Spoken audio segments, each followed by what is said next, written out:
ó sì lọ́la. Ọlọ́run dá lọ́la ní ìgbà ọ̀dọ́.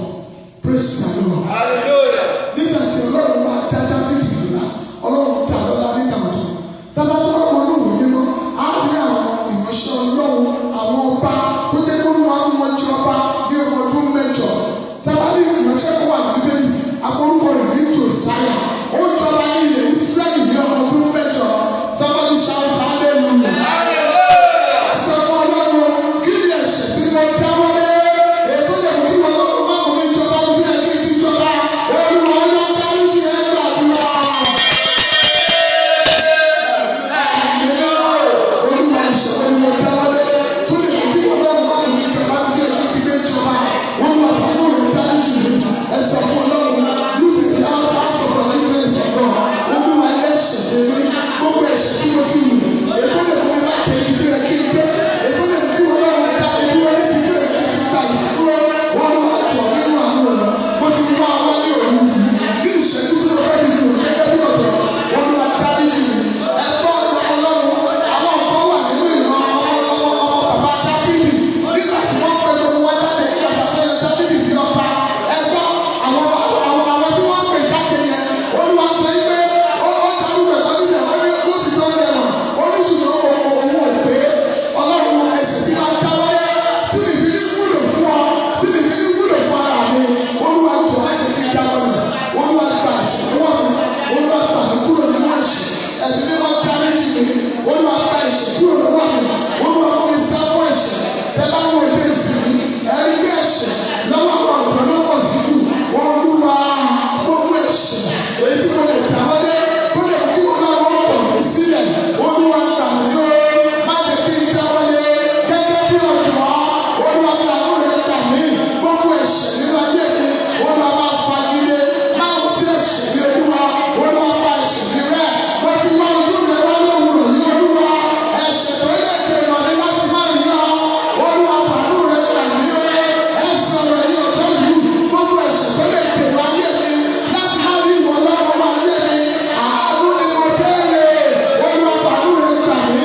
Olúwa pàánù dáríjì. Máa tí ẹ̀ṣẹ̀ ní Olúwa. Ẹ̀ṣẹ̀ má tó dè òun ọjọ́ iwájú mi. Ẹ̀ṣẹ̀ má tó dè ayọ̀ mi. Olúwa pàánù kúrò nínú ẹ̀ṣẹ̀.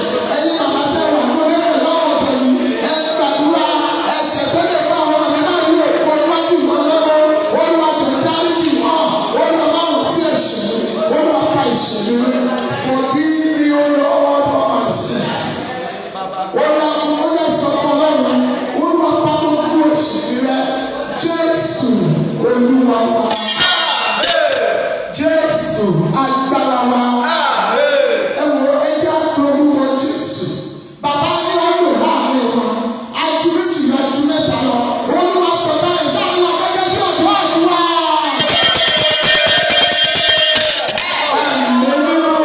Bàbá ní ọdún láàrin wọn. Olúwa sọ báyìí sáà lọ gẹ́gẹ́ bí ọ̀dọ́. Olúwa máa pọ̀ láàrin wa. Ìmọ̀lá ìfẹ́ ní o. Bàbá ó yẹ máa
Hallelujah. Ó ta fẹ́ gbàgbà mi lórí ni pé ògo mi padà wọlé kí o máa jọba. Ẹ̀wọ̀n ẹ̀yìn àyànfẹ́, àwọn ọ̀dọ́ mìíràn kó wọ́n ti sọnù. Ọ̀dọ́ mìíràn á ti gbà golo lára rẹ̀. Níbi tó yẹ kó ti lé rí ògolo, ìjákulẹ̀ ló bá pàdé. Ìwọ́n tó wá sí ṣọ́ọ̀bù ti àṣálẹ̀ yìí ní ìwọ̀nba ìṣẹ́jú tó fẹ́ lò má ṣeré o pé Jésù rẹ̀ kà owó omi ó yá padà wálé níbo la tọ́jú òkú rẹ̀ pamọ́ sí Olúwa bá mi ṣàwárí rẹ̀ fi lé mi lọ́wọ́ lórí yẹn gbàdúrà. Bàbá mi ò owó omi ó yá padà wálé wá jọba níbo la tọ́jú òkú rẹ̀ pamọ́ sí Olúwa yá gbà owó omi padà fún mi. Ó yá ṣàwárí òkú rẹ̀ ìwọ òkú mi níbo ló wà ó yá ṣàwárí mi báyìí Olúwa dá òkú rẹ̀ padà fún mi òkú mi tó padà wálé Olúwa dá òkú rẹ̀ tó bá jọba Olúwa dìde níbo la ti ṣàwò mi lọ́rẹ́ ìwọ òkú mi àkókò ti tó ó yá padà wálé ó yá máa jọba ẹ̀yà tó òkú mi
ní lágbára lórí rẹ̀ tó bá lóun fẹ́ ṣiṣẹ́ ọlọ́run máa fi rán ọjọ́ palẹ̀ wọn mọ́ ẹ pariwo olúwa níbi tí àwọn ológun ti jábọ́ nínú ìmọ̀ mi èyí ò gbọ́dọ̀ jábọ́ gẹ́gẹ́ bí ọ̀dọ́ olúwa bá fi ẹ̀yẹ̀ gba ọ̀tá láti jáde fún ẹgbẹ́ ìgbà.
ìgbà tó bá tó ìpele bí ẹ̀kọ́ jẹun ìṣẹ̀lẹ̀ yẹn ìgbà àdẹ̀kọ̀ àwọn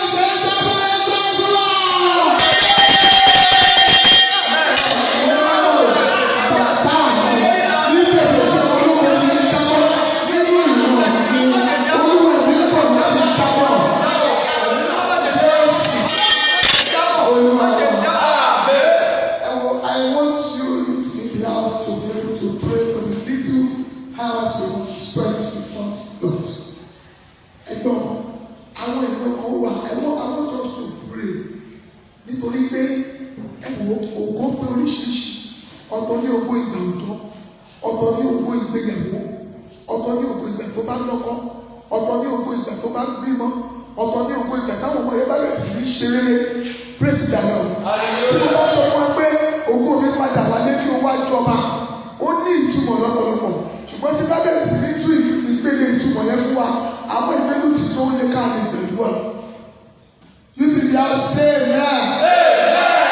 Ṣé ní tí èèyàn ò bá jẹ́ ní tó ń gbàdúrà láti ìgbèwé nígbà tó bá tó ìpele kan, ó máa yọ sílẹ̀. Gbogbo ìṣe wa ṣe lóru yìí, ẹ wá bá àdúrà nínú. When times come, you will start to reap it. Ọ̀dọ́ máa ń bá àdúrà, ọ̀dọ́ máa ń tọ́jú àdúrà, ẹ wá tọ́jú àdúrà. Ṣùgbọ́n nígbà tó bá tó ìpele kan, ẹ wá bẹ̀rẹ̀ sí ní jẹun àdúrà. Nígbà tí àkókò bá tó, mo sọ̀rọ̀ jáde fún ọ̀dọ́ kan tó wà níbí láti máa wọlé. Ó rí ṣe é jábọ̀. Mo tún rí ní ìgbà kejì. Nígbà tí àkókò bá tó fún ìwọ ọ̀dọ́ àti wọ́n tó wà lórí afẹ́fẹ́ pẹ̀lú wọn láti bẹ̀rẹ̀ sí ní ìjáwọ́ iṣẹ́ ọwọ́ rẹ, mo ní kò ní pa á lójú bẹ́ẹ̀. Ẹ̀gbọ́n ìgbà kẹta rẹ̀ nígbà tí àkókò bá tó fún ọ gẹ́gẹ́ bí ọ̀dọ́ láti máa pàṣẹ lórúkọ Jésù ọdún ìdílé òní já ọ̀bẹ. Praise the Lord. Àwọn lórí ìpele àdúrà ògo mi padà wọlé kí wọ́n jọba. Àwọn ìran kan wà nígbà tí ògo bá ń sọ̀rọ̀ nígbà yẹn ní ọkùnrin ìdílé máa lọ fi wọ́n pa. Praise the Lord. Ẹ lè rí irú ìfipamọ́ wo ìgbà yẹn láìsí máa jẹ́ dédé. Ìdílé bá jẹ́ bank manager tó bá ṣàìsàn. Ǹjẹ́ ó máa lè sọ kó máa lè lọ sí báńkì náà? Ó nílò lọ. Àwọn apanilẹ́nu ìdílé wọ́n pa òye. Ẹ pariwo. Ẹ pé Jésù lẹ́ẹ̀kan. Ẹ jẹ́ ká bẹ̀rẹ̀ fún lórí òwò wa. Bíbélì wípé àánú Olúwa ṣògo lórí ìtẹ̀gbẹ́jọ́. Olúwa mo bèrè àánú lórí òwò àyànmọ́ tó fún mi. Olúwa jẹ́ ká àwọn máa sọ̀rọ̀ lórí òwò mi. Ó lè gbàdúrà.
dé ó lọ ṣe mẹ́sìn ṣùgbọ́n nígbà tí àwọn máa sọ̀rọ̀ lórí ọ̀nà ayé ọmọ yẹn àti airport ní àánú ti ń sọ̀rọ̀ lórí ọ̀nà ayé ọmọ yẹn the man was giving me testimony pé ó dá kéèyàn ọmọ ìwọ ayé o ṣe tí olóko ọmọ àdàmú wọ́n jẹ́ tí olóko wọn pèsè àwọn èèyàn tí olóko ayé ò ní dá ẹni tí ò bá lóko you can never have any connections ìgbà tí òkò rẹ bá sọ̀rọ̀ òun ló máa gbé lè mú àwọn èèyàn ìránṣẹ́ ìdíbọn wọn ṣe láti ẹ̀kọ́ ó ti ṣe COVID-19 test ní India ó nígbà tó wá débi ó ní ọmọ àti kàrántì olóyìn ẹ̀ kọ́ra tíkẹ̀ olùbẹ̀rẹ̀ sí ní gbé àwọn èèyàn ọmọ yẹn wọn kàrántì wọn kò sọ fún wọn pé wọ́n tún lọ ṣe test kí wọ́n padà sí ìyàlẹ́nu ọlọ́run ọmọ yẹn wá sí Nàìjíríà láti wá ṣe kọ́pà yìí láti wá sáà praise the Lord.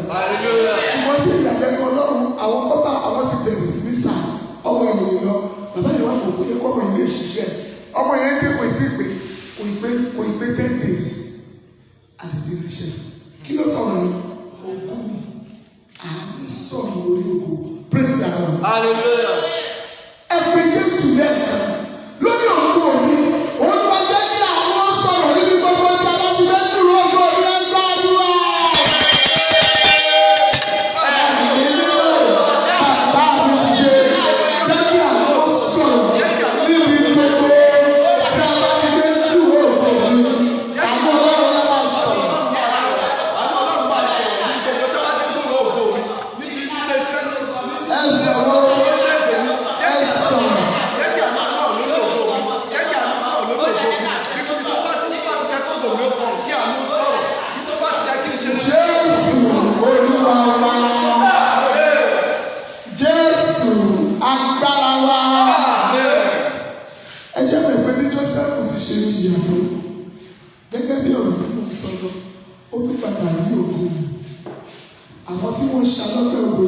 Wọ́n padà sí ìlú lábẹ́ rẹ̀ ẹ pé Jésù ogun àwọn àyè o gbogbo ẹ̀dá ènìyàn tó pinnu láti ṣá òkú mi lọ́gbẹ́ tàbí tó ṣá òkú mi lọ́gbẹ́ lọ́wọ́lọ́wọ́ Olúwa jẹ́ kí wọ́n padà sí ìlú lábẹ́ rẹ̀ ẹ gbàdúrà ẹni ọ̀dọ́ ẹ̀dá ènìyàn tó pinnu láti ṣá òkú mi lọ́gbẹ́ tàbí ẹ̀dá ènìyàn tó ṣá òkú mi lọ́gbẹ́ lọ́wọ́ nílé ìyá nílé bàbá mi Olúwa jẹ́ kí wọ́n padà sí ìlú lábẹ́ rẹ̀.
Hallelujah.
gbogbo olùkọ́ àtàwọn olóko rẹ̀ dúró ọ̀run jù wọ́n ní dáhùn.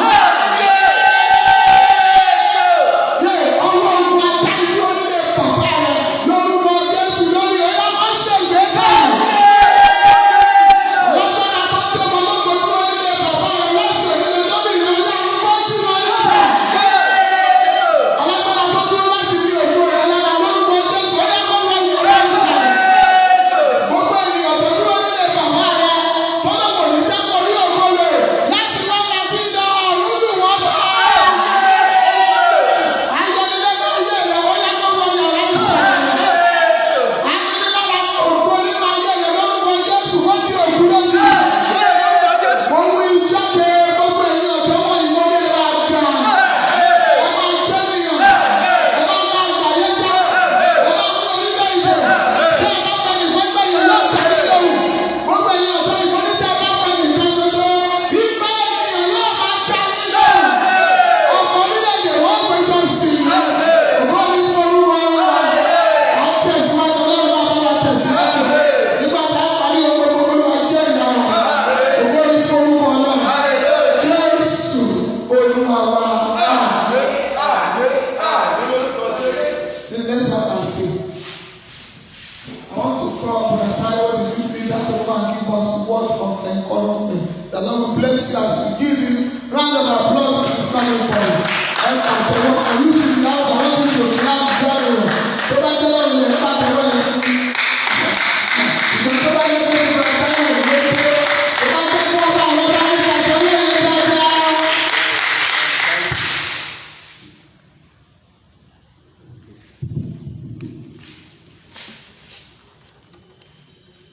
Praise the Lord. Praise the living Jesus. Praise the living Jesus. Praise the Lord. Praise the living Jesus. Mo gbàdúrà a ò ní wá lásán lónìí lórúkọ Jésù. A ò ní wá lásán lónìí lórúkọ Jésù. Mọ́mí sọ fún wa ṣáájú. Wọ́n sọ fún wa pé a kì í ti fa ìmọ̀ púpọ̀. A kì í fi jagun. Bẹ́ẹ̀ni náà sọ bẹ́ẹ̀.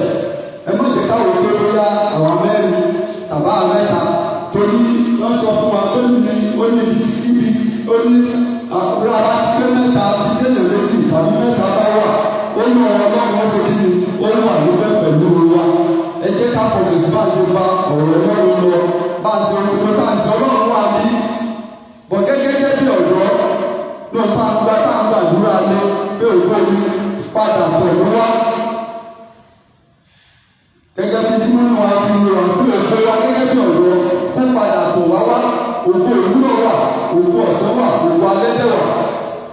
Tàbá ò gẹ́gẹ́ bí ọ̀dọ́ ògbó òwúrọ̀ bóyá bàbá àṣẹwà ní ayé ìjọ bá a sọ pé láti di 7-8 ògbó ìgbà yẹn wà bóyá tàbá wà ní ẹ̀kọ́ ni táwa ní kíláàsì. Òtò yẹ ká ṣe nígbà náà bóyá ká mọ̀ síwájú tó gbé ní ẹni wájú àwọn ìgbà òní ṣe ní àwọn ìjẹ́ ní ẹ̀yìn. So that ọ̀rọ̀ tí wọ́n bá wọn sọ lónìí ó kàn ní táàbọ̀ but ẹ má jẹ́ káwọn bẹ̀rẹ̀ pé ká máa fi ọ̀rọ̀ gbàdúrà fún àwọn tó wà nílé náà káàbọ̀ tó gbàdúrà fún àwọn ènìyàn wa àti àwọn ẹ̀gbẹ́ wa a ò fẹ́ fẹ́ púpọ̀ rárá. Ohun tí mo fẹ́ káwọn ní pé òwe ọ̀dọ́ kí ló lè tí òwe wa lọ́wọ́ sí sọ kí ló lè di lọ́wọ́ àwọn bẹ́ẹ̀ni sọ pé Joseph kò ṣẹ̀ wọ́n kàn ṣe ìdára rẹ̀ lásán ní àwọn ibi tọ́ka tí ó fẹ̀ ṣùgbọ́n àwọn ẹ̀gbọ́n rẹ̀ wọ́n ṣe kí ni wọ́n ṣe ìdára rẹ̀ ṣùgbọ́n mo fẹ́ ní táàkà bíi ibi méjì péré táàkà mo fẹ́ fi yé wa wípé ọ̀pọ̀lọpọ̀ ìdìbò tó máa wà nínú ayé ọ̀dọ́ ẹ̀sẹ̀ ló máa sábà fà kí ogun fẹ́ wọlé wá tí yorùbá gba ẹ̀mí mẹ́sẹ̀ láàyè nínú ayé rẹ̀ gẹ́gẹ́ bí ọ̀dọ́ ó máa fi orí sàkáàtì láti ẹgbẹ́ ọ̀dọ́ yẹn wá ìṣòro ló wá lè wá ìdáhùn lẹ́nu wa ìgbógun ti lè wà ṣùgbọ́n tí yorùbá gba ẹ̀sẹ̀ láàyè nínú ayé rẹ̀ ó ṣòro ṣe fún sàtáàmì tàbí àwọn olùkọ́ ayé láti tẹ̀lé ìlú ẹni bẹ́ẹ̀ wá gbogbo àdúrà gbogbo ní nípa lórí ayé wa lórí ayé ṣe gbogbo ibi tí ọ̀tá ti fojú wá láre tó ti tẹ̀lé òwúrọ̀ wa mẹ́rin olú ayé ṣẹ̀wájú òwúrọ̀ ẹ jẹ́ ká sì wé mọ́ ẹ jẹ́ ká lọ ìwé Mark ẹ jẹ́ ká kọ́kọ́ lò ìwé Mark chapter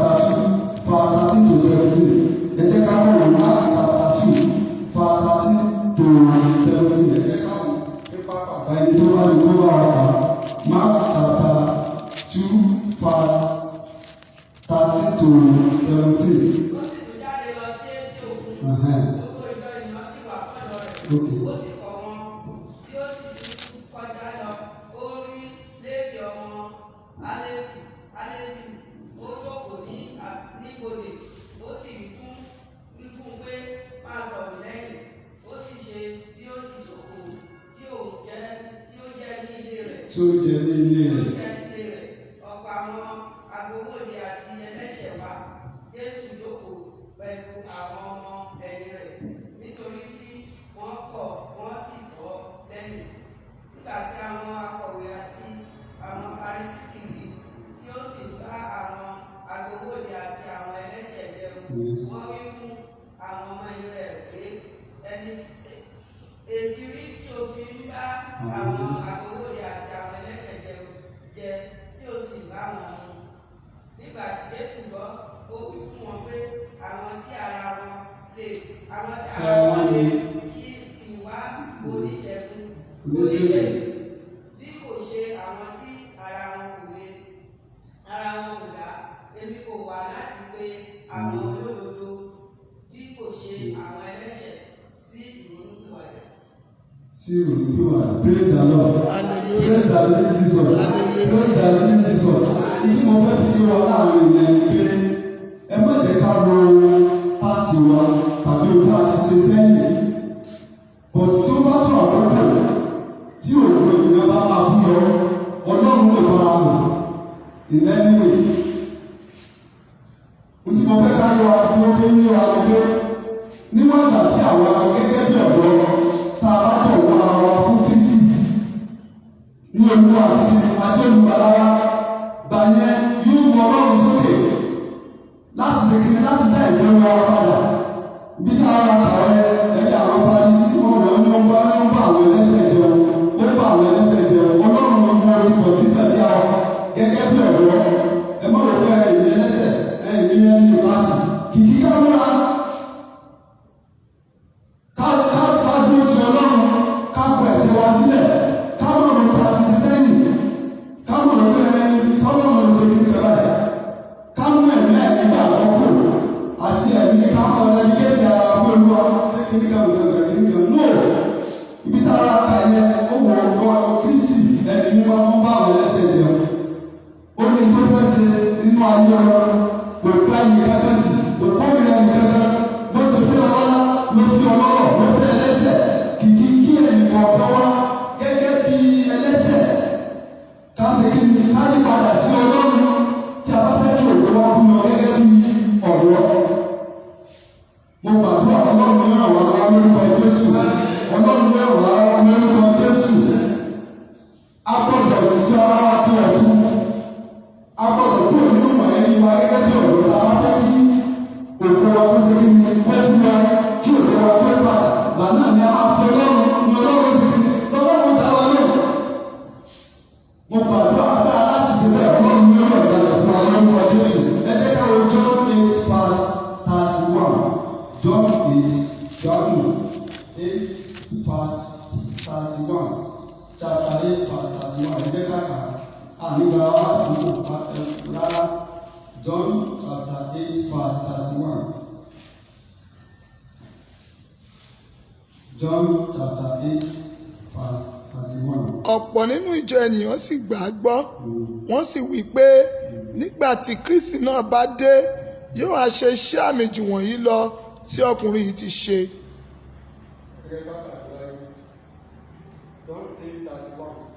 Àwọn Farisí gbọ́ pé ìjọ ènìyàn ń sọ nǹkan wọ̀nyí lábẹ́lẹ̀ nípa rẹ̀. Àwọn Farisí àti àwọn olórí àlùfáà sì rán àwọn oníṣẹ́ lọ láti mú un. John chapter 8:31. 8:31. Nítorí náà, Jésù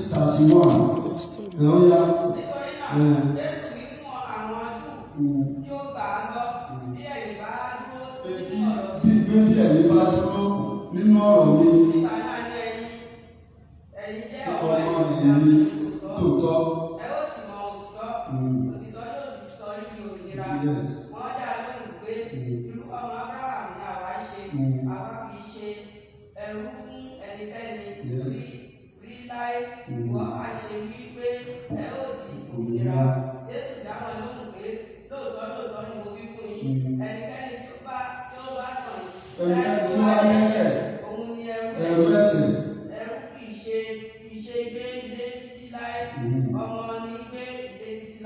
láéláé. Nítorí náà, bí ọmọ bá sọ yín Di di òmìnira òmìnira, ẹ ó náà di di òmìnira. òmìnira nítòótọ́ ó tó bẹ́ẹ̀ lórí. Ṣé ẹ ti gbọ́? Ó ní tí ọmọ bá sọ wá di òmìnira ó sì kí ni a ó di òmìnira nítòótọ́. Ó ní nítorí náà Jésù wí fún àwọn Júù tí ó gbàgbọ́ pé bí ẹ̀yin bá dúró nínú ọ̀rọ̀ mi nígbà náà ni ẹ̀yin ó jẹ́ ọmọ ẹ̀yìn mi nítòótọ́. Ṣé ẹ ti gbọ́? Ó ní tí ẹ̀yin bá dúró nínú ọ̀rọ̀ mi nígbà náà ni ẹ̀yin ó jẹ́ ọmọ ẹ̀yìn mi nítòótọ́. Ẹ jẹ́ ká gbọ́ ọ̀rọ̀ tí wọ́n bá sọ fún wa tí ìwé mímọ́ sọ láti rí ní ká mú un lò. Ẹ má jẹ́ kó máa kọ òfin tí ọ̀dọ́ wọn wọlé kó máa bá ti lòsì jáde. Ẹ ká bẹ̀rẹ̀ fún oyin ọ̀fẹ́ gẹ́gẹ́ bí ọ̀dọ́ láti dúró nínú ọ̀rọ̀ Ọlọ́run láti fi ìyàtọ̀ hàn láàrin àwọn ẹni tí ayé. Ó ní bí wọ́n bá sọ di òmìnira ẹ ṣe kí ni ẹ di òmìnira nítorí ẹ jẹ́ kó ní nínú ìwà àti ìṣe wa ẹ jẹ́ kó ní nínú ọ̀rọ̀ wa gẹ́gẹ́ bí ẹni tí Kristi ń bí ayé nínú ìwà wa nínú ìṣe wa nínú iṣẹ́ wa kó wọ́n wá gẹ́gẹ́ bí ẹni tí Kristi ń bí tó ń gbé nílẹ̀ gẹ́gẹ́ bí onígbàgbọ́ mo gbàdúrà dára láti ṣe bẹ́ẹ̀ Ọlọ́run ló lò wá lọ́wọ́ Jésù tó dáa bá jẹ́ pé kí òun ẹwọ́ dúró agbọ́dọ̀ dúró nínú Kristi agbọ́dọ̀ tẹ̀lé ọ̀rọ̀ rẹ̀ agbọ́dọ̀ dúró títí láì tó gbàdúrà Ọlọ́run ló ràn wá lọ́wọ́ lórúkọ Jésù. Ẹ jẹ́ ká bẹ̀rẹ̀ fún ọyún ọ̀fẹ́ ẹ jẹ́ ká bẹ̀rẹ̀ fún ẹ̀mí Ọlọ́run láti darí wa gẹ́gẹ́ bí ọ̀dọ́ kí ẹni ayé àwọn ẹni òkú wa nínú àjọ abẹ́sẹ̀ nínú ìlépa wa àti àkàkà wa ìṣòro lè wà ìdojúkọ lè wà ṣùgbọ́n ẹ jẹ́ ká dúró gẹ́gẹ́ bí ọmọ Ọlọ́run ẹ jẹ́ ká nígbà tó pé Ọlọ́run ó lè ṣe fún wa Ọlọ́run ó lè ṣe fún wa débi tá a lọ Ọlọ́run ó lè jẹ́ gbogbo tá a ti sọ gbogbo tá a ti sọ ó lè jẹ́ kó ṣe kí ni ó lè jẹ́ kó fara hàn nínú ayé wa tí ò sí ẹnikẹ́ni tó lè ṣe kí ni tó lè dàrú mo gbàdúrà bẹ́ẹ̀ni sọ pé ní òkú òwe lè kẹ́ni lójú ti kí ni lójú ti ṣáájú lọ mo gbàdúrà gbogbo tá a ti lù gbogbo tá a ti pàdánù nínú ayé wa mo gbàdúrà ní àkókò yìí Ọlọ́run ló dá ara lórí ayé sí gbogbo ẹnikẹ́ni tó bá fẹ́ gbọ́ nínú ìdílé bàbá tàbí ìyá wa láti tún tẹ̀lé òjò wa ẹ̀mí Ọlọ́run ló mú wọn wọlé lórúkọ Jésù. Ẹ jẹ́ ká dúró gẹ́gẹ́ bí ọ̀dọ́ ká dúró gẹ́gẹ́ bí ọmọ Ọlọ́run ká ní ìgbàgbọ́ ní Ọlọ́run pé olú àgbẹ̀ ló lè ṣe ló lè yọ wá nínú ọ̀fìn ayé gbogbo àdúrà Ọlọ́run kò lọ lókè Ọlọ́run kò lọ lókè sùn ní orúkọ Jésù Kristi ní agbàdúrà. Praise the Lord. Praise the Lord. Praise the living Jesus. Praise the living Jesus. Praise the Lord. Ẹ jẹ́ ká gbàdúrà. Ọlọ́run a dúpẹ́ lọ́wọ́ rẹ fún oore ọ̀fẹ́ ọ̀rọ̀ rẹ ètò tí wọ́n sí wa. Ọlọ́run gba ọpẹ́ wa. Ìmúpadàbọ̀ ògo wa lórúkọ Jésù ẹ̀mí mímọ́ jẹ́ kó di gbígbó. Ògo tí wọn lọ́run ti yọ̀ǹda fún wa báyọ̀ ṣe pa fáyé wa. Ẹ̀yin ọ̀dọ́ wọ̀nyí olúwàbọ̀rù yìí tẹ̀síwájú. Ọ̀rọ̀ rẹ tó ti wọ́n jáde olúwa jẹ́ kó so èso inú ayé rẹ. Jẹ́ ká lè ṣe àtúnwò ìwà náà. Ká sì ní ìlànà rẹ̀. Jésù Olúwa wa. Àmín lórúkọ Jésù. Praise the Lord.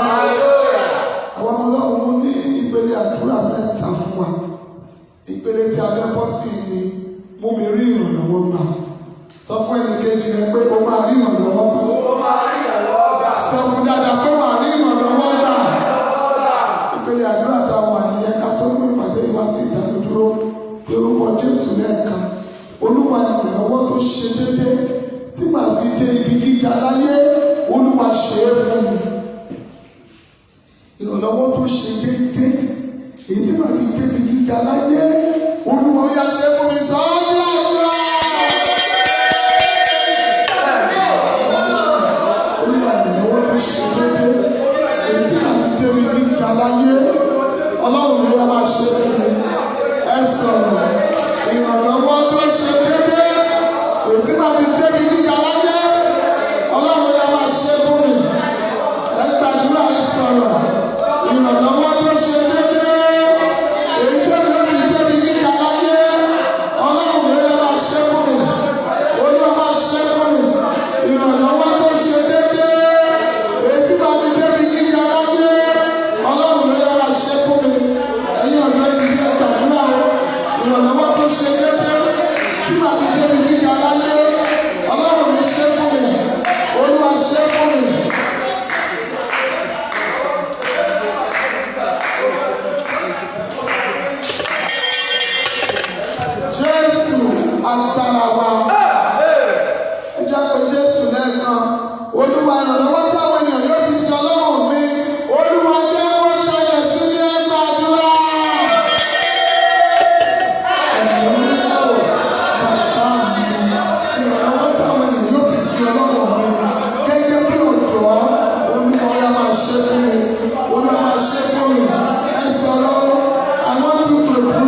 ìrànlọ́wọ́ ńlá káwọn èèyàn yóò fi sin ọlọ́run tí mò ń pè ó lọ́ máa ṣe é máa yé mi.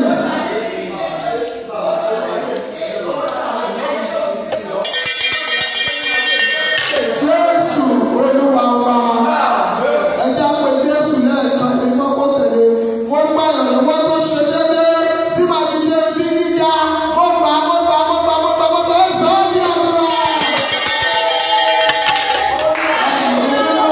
Bàbá mi wọ́n gbá ìrànlọ́wọ́ tí màá fi dé ibi gíga ó yá wọ́n gbà ìrànlọ́wọ́ táwọn ọmọ mi máa fi dé ibi gíga ó yá ẹgbà ẹ̀yọ́ ọmọ olóyún òde o ẹgbà ìrànlọ́wọ́ táwọn fi dé ibi gíga ìwọ màmá tó ń gbọ́ wà nínú ilé ìwọ tó wà lórí afẹ́fẹ́ gbàdúrà yìí ìrànlọ́wọ́ tí màá fi dé ibi gíga láyé tí mi ò fi ní jábọ́ níbi gíga ó yá mo gbà ó yá mo gbà ó yá mo gbà ìrànlọ́wọ́ èyí tí màá fi dé ibi gíga láyé ó yá mo gbà ẹ sọ̀rọ̀.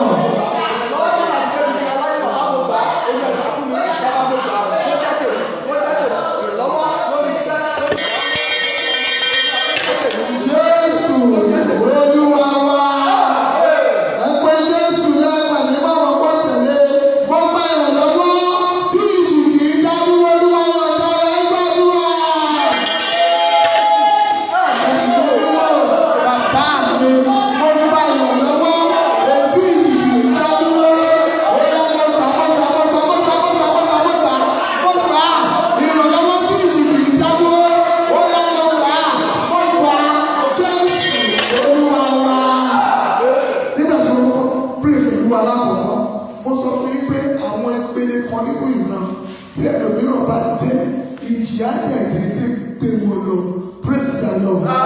Ìwọ ọ̀dọ́ tó wà nínú ìgbẹ́jọpọ̀ ìṣọ́ òní ìjì òní gbá ògo rẹ̀ oníjì òní gbá ògo rẹ̀. Ẹ wọ it's not by multitude. Yes. Ọlọ́run ó rìn ìrànlọ́wọ́ àgbà kì í ṣe nípa ẹ̀rù púpọ̀ ṣùgbọ́n nípa orí ọ̀fẹ́ àti àánú lọ́lọ́run fi hàn. Ẹ pé Jésù lẹ́ẹ̀kan. Mo gba ìrànlọ́wọ́ èyí tí ìjì kò ní ìdádúró ó yá mo gbà Olúwa yọ̀ọ̀dá rẹ̀ gbàdúrà.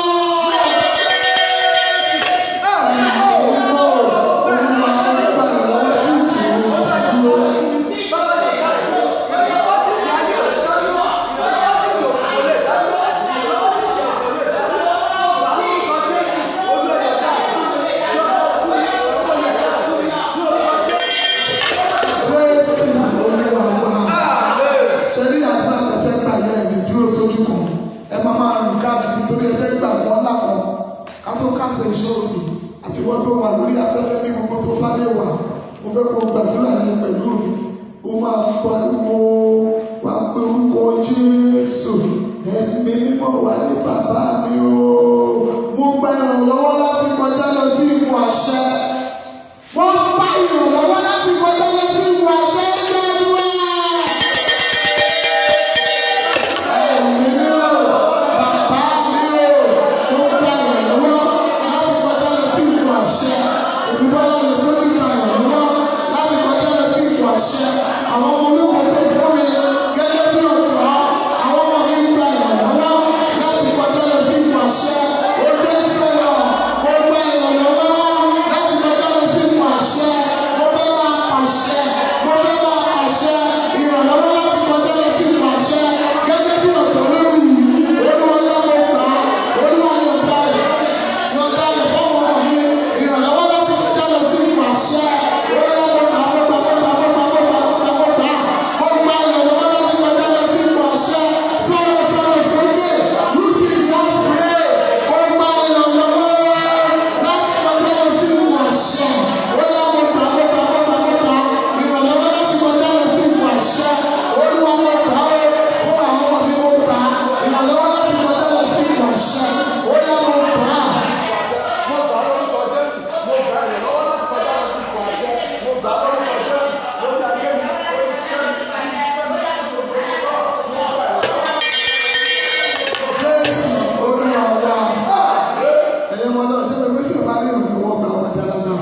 you have money, you'll be able to donate on some things. Ó máa jẹ́ alágbára lórí àwọn ọkọ̀. Ó máa rí ìrànlọ́wọ́ gbà. Tó bá lè ti rí ìrànlọ́wọ́ gbà yẹn, agbára rẹ̀ á máa pọ̀ sí nínú Kristi màmá. Ṣé ní ilé ayé tí a wà yìí, ohun tó dára jù fún ènìyàn ni láti rí ìrànlọ́wọ́ tó dàgbà. Téèyàn bá rí ìrànlọ́wọ́ gbà, Ọlọ́run máa ṣe wá lẹ́nu máa ṣiṣẹ́ bí iná máa jíjẹ ìlérí. Ẹ pariwo mú gba ìrànlọ́wọ́ tí sọ níjà alágbára nínú Kristi. Tó bá rí ìrànlọ́wọ́ gbà ó máa jẹ alágbára. Ìrànlọ́wọ́ yẹn Ọlọ́run ló ń fún èèyàn kan ní ìní. Ẹgbọ́n mo ní kẹgbà ìrànlọ́wọ́ láti máa pàṣẹ. Ẹ sọ fún Ọlọ́run Olúwa mú gba ìrànlọ́wọ́ tí ó sọ níjà alágbára nínú Kristi. Ẹ gbàdúrà.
multiply in the name of Jesus. God bless you as you drop your offering into the offering basket. The Lord will bless you. Praise the Lord. Ìṣòro mi máa tún wáyé ní oṣù tó ń bọ̀ bákan náà fún àwọn ọ̀dọ́ lórí òkè bí a máa fún yín ní déètì tẹ́ máa ṣe nítorí ìṣòro ìpapọ̀ mọ́ ìṣòro kan bẹ̀tì ìránṣẹ́ Ọlọ́run wa máa fún wa ní déètì àwọn youth náà máa wo déètì tó tún máa bá wọn tí gbogbo ẹsẹ̀ ọ̀dọ́ yóò pé pérépéré lórúkọ Jésù gbogbo ẹ̀yin ọ̀dọ́ ìjọ ìdá òníwá ojú Olúwa lásán ẹ máa ní àdúgbà Ọlọ́run ayé àyẹ̀lẹ̀ Jésù Olúwa wa. Àjùmọ̀ṣe orí ọ̀fẹ́ Jésù Kristo Olúwa wa ìfẹ́ mímọ́ ti Ọlọ́run ìjàpọ̀ ti àwọn ènìyàn mímọ́ yóò sọ̀rọ̀ àyẹ̀kọ́ máa bá wa gbé láti sìn lọ àti títí láéláé àmín àmín àmín. We are going to shout 7 Jericho destroyed. Hallelujah. 1 to go. Hallelujah. Hallelujah. Hallelujah. Hallelujah. Hallelujah. Hallelujah. Hallelujah. Say amen.